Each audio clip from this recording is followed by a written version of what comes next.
Hey, you guys, and welcome to American Culture. So, I am in the middle of my Esther fast. I'm about 48 hours in, and I think I can go till day 4. I really don't want to try to eat again until Tuesday because I hear the clarity of the mind just gets a whole lot better.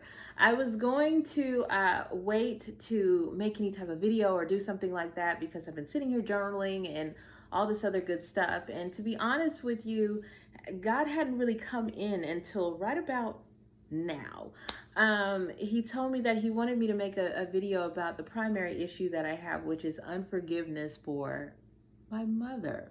Now, I've been asking God about a lot of things, just like a lot of people. I kind of feel like I have a spouse out there around, and I've been working really hard to be the type of woman that God needs me to be for this man. So I've cleared so many things up, you guys. I don't drink, I don't smoke, I don't have sex, I don't watch porn, I don't masturbate, I don't do anything to defile myself. So I thought I was sitting pretty until I started feeling all of these different emotions come up in regards to the situation with my mother. Now, at this time in my life, I'm not talking to her and I'm not having any contact with her. Something happened about a year ago. It just kind of blew up to a head, and we'll get to all that later. But God told me that it was going to be about 2 years before I spoke to her. And I think me just still being linked to thinking that I needed people and I wanted my mom around when she said, happy birthday to me, I went back into the relationship without any accountability or any change. I'll give you guys a little bit of backstory before I tell you what took place back in May around my birthday this year. God cut the relationship off again. And I saw that as kind of being prophetically, we're going to start where you ended, and we're going to do this 2 years. Because I know that there's absolutely no way I can have a relationship with her the way that she is. There's just too much darkness there, and it would literally have to dim my light in order to be in that space, and I'm not going to. So I'll give you guys a little bit of a backstory. I would say I grew up somewhat of a neglected child. My mother, she went through things after her divorce, and she just didn't really pay that much attention to me. One of my formative experiences that I remember was I was 14 years old, and she told me not to hug her anymore because I had breast. It took me until being an adult before I understood that wasn't a me thing, that was a her thing. But you can kind of imagine not being loved really by your parent. And she's my only one. My father died when I was like 5, 6 years old, and I never got to meet him. I have no conscious memory of him whatsoever. I have a spiritual connection, but no conscious memory of him. My childhood, like I said, it was just you take care of yourself. And I never really felt like she loved me. She never said it. I never felt like she was proud of me. My life things she never showed up to when I moved myself into college. Now, mind you, as a kid, I am the one who's filling out applications and scholarships and this and that. And just, here, Mom, sign this paper. I think you need to. And that was pretty much as involved as she got in the experience. There was no excitement about what college I'm going to, whatever, anything like that. Even though I was the only one in the family, still to this day to do it. I moved in the day before I was to move in. Now, mind you, I'm working, I'm buying all my things myself, barely getting any help with that. She said, do I need to come with you to move in tomorrow? Like, do I have to take off work for that? And she did not take off work for that. And I moved into college by myself, and that was by far one of the saddest experiences that I ever had. As time grew on, I could see that she kind of wanted to make me jealous. And on the rare occasion that she did date, she wanted to make me jealous of the men that she was with. And when I was 23 years old, I was just moving across the country, really. And I just needed a space to stay for like 2 weeks before I could start my journey. And I asked her to not have this guy around, this guy who was, a deadbeat guy, just using her for stuff and this and that. And because he had tried to talk to me, which she of course didn't believe. And I asked her not to bring him up there to help me. She did it anyway. And then she decided that she couldn't bear for him to not come to that house for a whole 2 weeks, even though he had his own place, they could go there. And I ended up having to stay with my grandma, then stay with a friend, then get out of there. I never felt so unloved. I never felt so hurt by this in my life. But like I say, it was just, this is all stuff that's happening to me when I was younger, and I couldn't comprehend. I didn't have the wisdom or life experience to know why she was treating me this way. I stayed gone for about 10 years, from the time that I was 23 to 33. I didn't get back over there until like, what was that, like 2014? I stayed gone for 4 years. So I was about 27 when I came back to Oklahoma for my first visit. Because you guys, honestly, I thought that, and this is one of my sad experiences, I really thought that, like, if I could make myself something, then maybe she would love me, maybe she would be proud.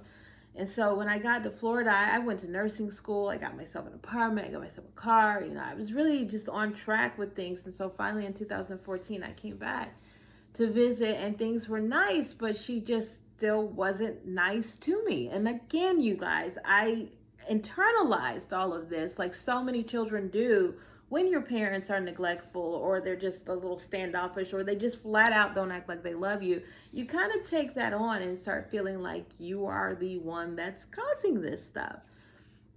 I decided that for the next 10 years, I was really going to try.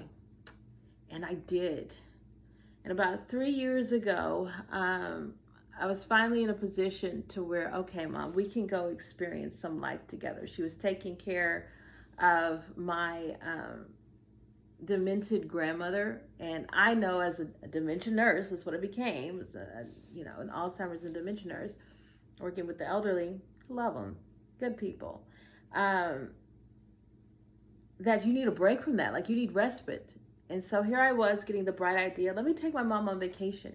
You guys, we never did that when I was younger. We never went anywhere, never did anything, we have zero. And when I tell you I have zero long-lasting memories of this woman, I had to tell her before I ended our situation, even if you had a funeral, I wouldn't know what to say. I have zero experience of you. Please know you have cut me completely out of your life.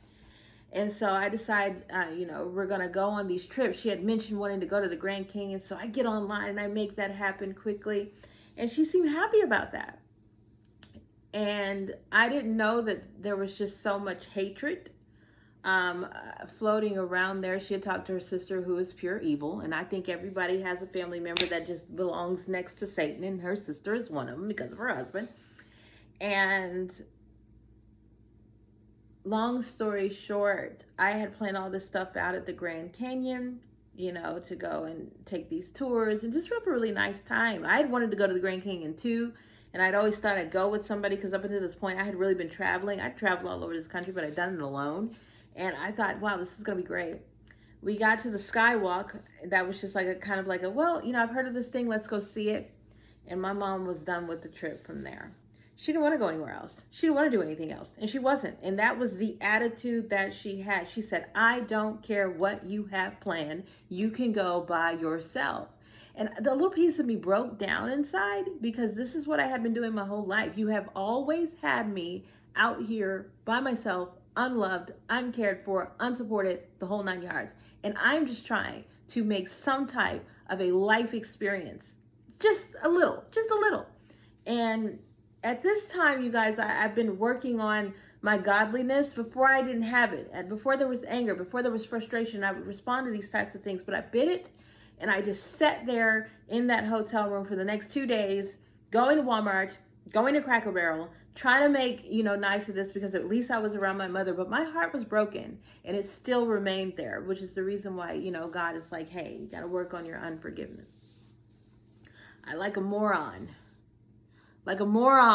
decide, maybe we could go someplace around your birthday, Denver. Another place I hadn't been that I really wanted to go with somebody. This time, I didn't plan anything. It was just, we're just going to be there. We'll go look at some rocks. You like that? We'll go around the city maybe. And when I tell you, the first thing that happened was her sister, who was supposed to come over and be with our grandma, her mom at the time, tried to make us miss the flight. She was late beyond reason. She wasn't answering the phone, the whole 9 yards. I found out later, God exposed this to me. My mom did not deny it. That because God tells me things, and that's it. When you get in tune with the Lord, He will reveal the work of Satan to you. You don't necessarily have to question that if you want to be deceived.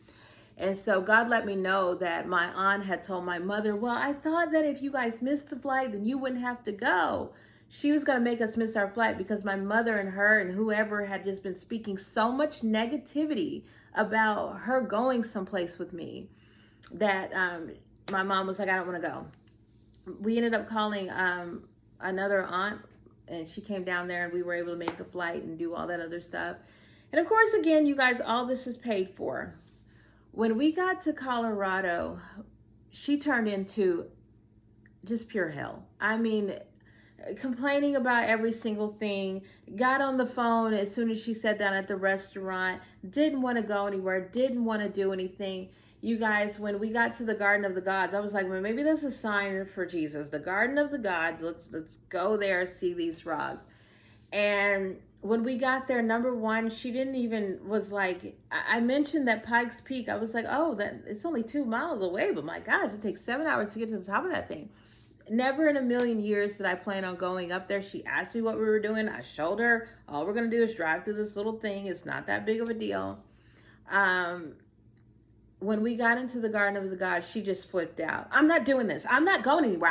You want to continue on? You drive. You guys, I haven't driven a car since 2015. It's not something that I do. I don't even have a driver's license at this point. And she forced me to drive a vehicle that nobody owned in a state where I did not live, full well knowing that I could have ended up going to jail for this if something was to happen. She's not bailing. What parent would put you in that type of situation because of the foolishness that's going on in their head? Mind you, I am nice. I am quiet. I am kind. I am paying for everything. I've never called this woman out her name. I've never stolen anything from her. When I tell you I have been good to this human, good to her, and to have her continue to treat me this way. And you guys can see, this is why God wanted me to have this conversation. There is anger and upset. I'm telling you, nothing else could pull me to this point other than having to reminisce about the harm this woman continues to do to me every single time I try to do something nice. She made that trip pure hell.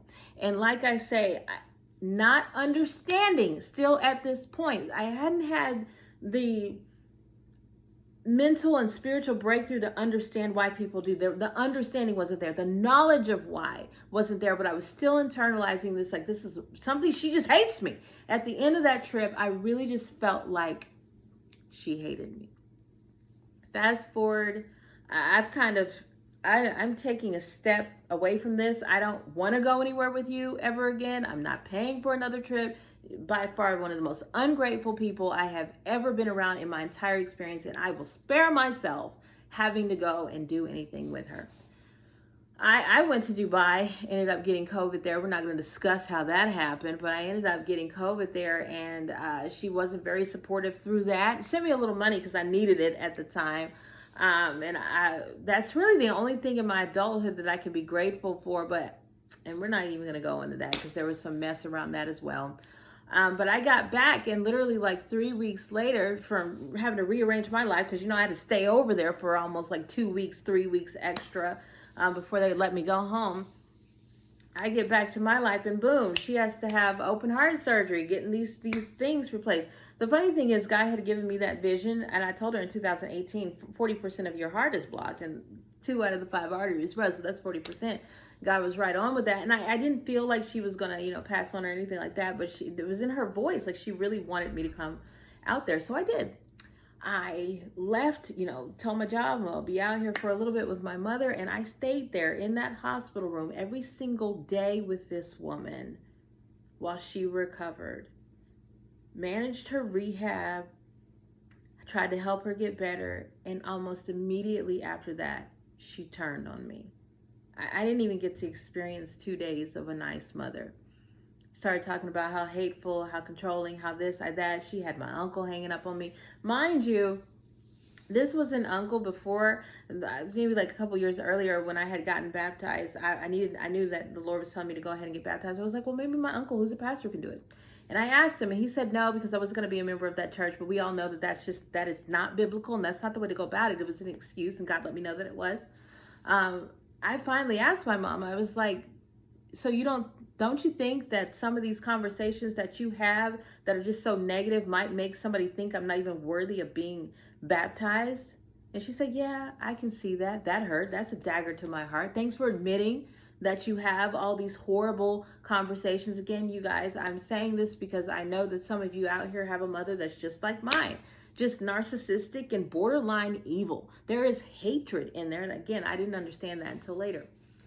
And so after all this stuff happens, I go out there. I have one uncle wouldn't let me stay in his house. The other uncle that won't baptize me. People hanging up the phone on me. Everybody's treating me like I'm the devil. And I can't figure out why. And it's just because of my mother's conversations. I'll fast forward to, I offered to her an apartment. I'll pay for it. Just put your name on a wait list. She said no. She wanted to go back to this decrepit house that's falling apart. I got her therapy because her mother had just passed. Apparently a friend had just passed. How do you know that? And she just needed someone to talk to over the phone. She changed her phone number and lied about it and didn't give it to me for months. I had no way of contacting her or figuring out if anything was going on with her. No, nothing like that. Again, she hung up the phone on me because she called me controlling. And this is when it kind of gets interesting, you guys. Like I said, I am fully walking with God at this point. And I've learned when those lies come, no, you're going to meet the truth. And so when she said you're controlling, I said, I control what? I control what? The only relationship I have with you is the one that I attempt to have. If I didn't call you, you'd never talk to me, ever. I remember back in the 10-year time period, remember when we had we used to get a phone list and you could see all the numbers that you used to call? I went through that and I went back a year. My mother called me one time, one time on my birthday. And that's after I texted her, I'm sure. It's not a lie, you guys. And so we don't have a relationship unless I pursue one with you. You don't call, you don't ask me how I'm doing, you never tell me good job on anything. I don't control your money, your where you eat, where you live, what you do, who you see, your clothes, nothing. I have no influence or impact on your life whatsoever. How in the world am I controlling? Click. She hung up, and that's when she changed the number, and I didn't talk to her. I had people in my family calling me evil, all this other stuff, because again, it's all this behind the scenes chatter of how terrible she is. Well, fast forward to finally, I think in March of 2023, God was like, you got to end this, because all that happened, I think, in 2022. And God was just like, no, you got to end this. And he told me that I wasn't going to speak to my mother for 2 years. And I was okay in my heart for not doing that. But then in May, she said happy birthday or something. And I started feeling nostalgic, like, oh, I should have my mom in my life. And we continued on. But this past year has just been pure hell for me. It's just been pure hell for me. It's every time that she gets upset, she'll go and have these conversations with all of these different people, just speaking negativity and evilness. Why I let her back in was because last year she was like, I used to think that you were evil, but now I see that was the work of the devil. Yeah, it was.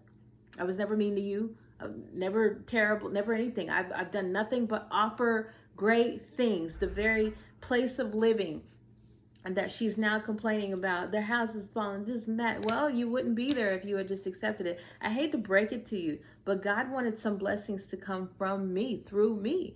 And unless she wants to accept them from me, she just didn't get them. And so she's still living in that situation. Long story short, this year, I said, because she doesn't have anything to do with her grandchildren, and she shouldn't talk to anybody, nothing like that. She's problematic, and she's built up this idea that I have suffered and sacrificed, and that's what anybody who loves me needs to do for me. Everybody needs to come to me. She's very narcissistic, only thinks about herself, never the impact that she has on anybody else. And it's self-hatred. And it finally hit me this year that's what it was. My mother hates herself. And she is forcing me into a relationship that looks like that, because this is the only thing that supported is all the different problems that she could have. It finally made sense. We couldn't have had a nice time in Colorado if you're sitting there telling everybody how hateful and evil I am. It can't be, oh, we had a great time. And then people are going to wonder, well, what? Now, the only reason why this works, you guys, is because I'm in Florida and she's in a whole different state on the other side of the country. And so nobody has any real interaction with me whatsoever. They don't know about my philanthropy. They don't know what, how I support people in different countries and children. I sponsor kids. They don't know about my work with the homeless. They don't know about, me actually taking the courses to become a single foster parent, because that's where my heart is. They don't know that I'm a pediatric nurse and I work with the disabled. They don't know my devotion to the Lord, that this is all I do all day, every day. I am biblically in there and am working closer and closer to his sanctification and seeing his glory. They don't get to see that. All that they get is whatever it is that she's saying. And it finally hit me. You are not describing me. I've got to go. I said, my niece is coming to visit, and she was feeling some type of way about getting on the plane alone. And I just texted my mom. I said, wouldn't it be nice if I could get you and her to come together, but you don't have anything to do with the grandchild that lives an hour away. And instead of reading that message and me saying that it was dysfunctional and what can we do about that, she called me, no, don't buy me a ticket. And there was just something that clicked in my head. Just a few weeks earlier, I had been like, Mom, I got a lot of stuff going on. You don't have anybody to deal. Why don't you just come out to Florida for a couple of days, like literally a week, 4 days or so. I'll fly you out here, pick you up, take you around. We'll have a real nice time. No, I'm not. I can't. I just got a job. And this job is a volunteer job that she's not getting paid for. And it just reminded me of college all over again. Just that whole, I got my own thing. I sure do hope that 5 something an hour she was making around college time when I was going to college really was worth it. She probably made $80 that day to miss that experience. And now it is, I can't. You've told me not to come visit you. This is something that she said on her birthday. Her and my sister, they're evil together. They're jealous together. And she told me to not, because my sister did things to me when I was younger that I won't discuss here on the internet. But again, that was another thing. My mom was like, when I told my mom this, my sister refuses to acknowledge that she did these things to me. And she said, I don't know what to believe. And that was a trigger moment. You won't even say who, because you know who to believe. You just don't want to believe the harm that was caused to me, because this hateful relationship that they have together. And so when she was like, yeah, I got this volunteer position and I can't come out there, I was just done. I'm not inviting you anywhere. Because you're either going to miss the plane or try to cause controversy and chaos if you do show up, like any other place I've ever gone with you. I'm so over needing the experience of my mother at this point in time in life, you guys, just so over it. And so I was like, no. And so when she called me in that narcissistic, I'm not even going to read I only see it from my perspective, I said, listen, lady, this is ridiculous. I wasn't even offering you a plane ticket and all this other stuff. And I said, no, I'm not going to listen to your lies. Because she started to tell me about how I can't take off work. And I said, no, I'm not going to listen to your lies. I'm not going to do it. These are all lies, things that you say in order to get whatever it is that you want. And she hung up. She told me, don't text her, and she hung up the phone. She was expecting me to get upset. She was expecting me to call 10, 15 times, send messages, and do all this other stuff. But I told you, I don't have anger in my heart. I had found out a couple of weeks before that I have a niece that's being molested because her drug addict mother. My brother has nothing to do with her. And at that moment, there was like a click. I don't know. I woke up to purpose, and I didn't have that hardened heart anymore. God had replaced it with his heart, and there was only love there. And although love has the ability to be strong and stern and stuff, that kind of anger, like to respond to that BS, just wasn't there. And I heard the Lord say in that moment when she said, don't talk to me, don't text me, honor it. And so I did. I sent her a message and said, I'm going to honor that. I'm not. A few days pass. Of course, this is the same thing she always does. She calls this person, calls that person, talks about me, how horrible I am, but then she calms down. And then she says, hey, daughter, how you doing? And I said, no, we're not going to do that. You don't get to pretend that I'm Satan and then come knocking on the door asking me how I'm doing a few days later. I'm going to honor that, and you need to honor that too. Don't talk to me. Don't text me. We're finished here. Because over the course of the past 2 years, this woman has told me that I am not welcome out there. She will not come and get me from the airport. She has told me that she cannot come visit me. She's not going to do that. And now don't talk to me, don't text me. And you guys, last year I asked her, I said, Mom, I apologize for whatever it is that I'm doing that's making this different. I apologize, and I will hold myself accountable. What is it? And this is when she was like, oh, there's nothing. There's nothing. I just I see now that I was really seeing you for not who you are. It was Satan that was making me think all these things about you, but you're a really good person. I'm opening you guys. This is not a joke. And I know that there are some people out there who feel just as like, I wish I was doing something that was causing this. I really, really do. Because like I say, God is my witness. I'm not doing anything to cause this woman to be so hateful. It was after all that I realized that she hates herself. And I couldn't give her that relationship out of love. Because I said to myself, if I got married, I wouldn't invite her. If I had a kid, I wouldn't tell her about it. Because it was the type of jealousy where I don't want it, but I don't want you to have it. The same way in Colorado, just would try to ruin anything. I knew that she wouldn't be dress shopping with me. I knew that I couldn't talk to her about anything that's going on. I knew if I even tell her that I had a man in my life, she would be preying on his downfall with every single word that she said. She would actually question, why would anybody want to be with her? On the same point, oh, she's so pretty and young. She doesn't have anybody. This is the type of hypocrisy that I was dealing with. And so today, I haven't spoken to her. I just unblocked her number from my phone because I was absolutely serious. Still to this point, I don't want to have anything to do with her. I'm going to honor the Lord. He said it'll take about 2 years, and he would let me know when her heart had changed and vice versa. And I trust in him completely. But like I said, he told me to stop and make this little video that's almost like 30 minutes long now about the unforgiveness aspect that I'm still holding on to. And I thought I had forgiven her, but every single time that I end up around her, there's just something else to need to forgive her for. I'm tired of her mouth, tired of her lies. I'm tired of her hatred. I'm tired of, it just doesn't make any sense. If I can't get a relationship from you that's nice and cordial, what is the point? And so I'm still going to be in prayer. And I will probably make another video about that. But this is just the unforgiveness of my mother part 1 that's coming up. Because like I said, there's really not anything else here. I'm confident in myself. I love the Lord. I love who I am. I'm grateful and happy. Like I said, I've paid a lot of attention to human behavior. I've worked on my kindness, all this other good stuff. I'm in a really good place. And I'm sorry about the air because I haven't eaten, so there's nothing but air in my stomach. I'm in a really good place in my life, but this was really fundamentally something that I had to get off my chest. And if nobody hears me, I don't care. I just needed to put it out there that I have been wronged my entire experience of life by this woman. And I am sitting here in unforgiveness because of it. I don't know if I'm bitter, but it's upsetting. And as this fast goes along, like I said, I'll make another video about what God is revealing to me, but he really needed me to sit down and talk about that from that perspective. I haven't done anything.